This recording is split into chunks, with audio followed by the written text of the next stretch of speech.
First time అనుకుంటా hero వేసి dance కి స్టెప్స్ కి గూస్ బంప్స్ రావడం. పారాడైస్ మూవీ ఫస్ట్ సింగిల్ ఆయా సేడ్ సాంగ్ విన్నాక ఒకటే మాట, ఏమన్నా ఉందా భయ్య సాంగ్. నేనైతే అస్సలు ఏమాత్రం ఎక్స్పెక్ట్ చేయలేదు భయ్య సాంగ్ ఈ రేంజ్ లో ఉంటుందని. ఎక్కడన్నా మూవీలో సీన్స్ కి గూస్ బంప్స్ వస్తాయి, కానీ నాకైతే నాని చేసే స్టెప్స్ కి డాన్స్ కి లిటరల్లీ గూస్ బంప్స్ వచ్చాయి. నిజంగా ఏమన్నా ఉందా భయ్య స్టెప్. నాని చేసే డాన్స్ ఒక ఎత్తు అయితే సాంగ్ గానీ బీజిఎం గానీ మరొక ఎత్తు. నాని శ్రీకాంత్ ఏం ప్లాన్ చేస్తున్నారో తెలియదు కానీ హైప్ మాత్రం ఎక్కడో ఉంది. నిజం చెప్తున్నాడు బ్రో, నేను ఈ సాంగ్ ఇప్పటికి 20 times కన్నా ఎక్కువ విని ఉంటాను. వినే కొద్దీ ఇంకా వినాలనిపిస్తుంది తప్ప ఎక్కడా బోర్ కొట్టలేదు. విన్న ప్రతిసారి చాలా కొత్తగా అనిపిస్తుంది. నిజంగా సాంగ్ అయితే ఇప్పటికీ నా మైండ్ లో తిరుగుతుంది భయ్య. సాంగ్ గానీ బీజిఎం గానీ నాని చేసే స్టెప్స్ గానీ ఇప్పటికీ నా మైండ్ లో ఎలా తిరుగుతున్నాయి.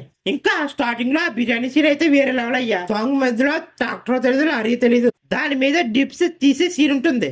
నిజంగా అది కూడా వేరే లెవెల్. ఇలా ఒకటి కదా చాలా ఉన్నాయి సాంగ్ లో ఐరన్ సీన్స్ చెప్పుకుంటూ పోతే. ఒక్క బట్టలో చెప్పాలంటే నాని శ్రీకాంత్ ఏదో గట్టిగానే ప్లాన్ చేశారు. నిజంగా మూవీ మాత్రం ఐపీకి తగ్గట్టు ఉంటే ఈజీగా 100 కోట్లు కొడుతుంది భయ్య. ఈ పారాడైస్ మూవీ తర్వాత నేచురల్ స్టార్ నాని తీసేసి జడల్ నాని అంటారేమో. ఎందుకంటే ఈ మూవీ తర్వాత ఈ క్యారెక్టర్ ఆ రేంజ్ లో ఇంపాక్ట్ చూపిస్తుందేమో. ఒకవేళ ఈ పారాడైస్ మూవీ బ్లాక్ బస్టర్ అయితే మాత్రం నాని ఎక్కడికో వెళ్ళిపోవడం మాత్రం ఖాయం. చూడాలి ఈ పారాడైస్ మూవీ మీద ఉన్న ఐపీని మ్యాచ్ చేస్తుందో లేదని.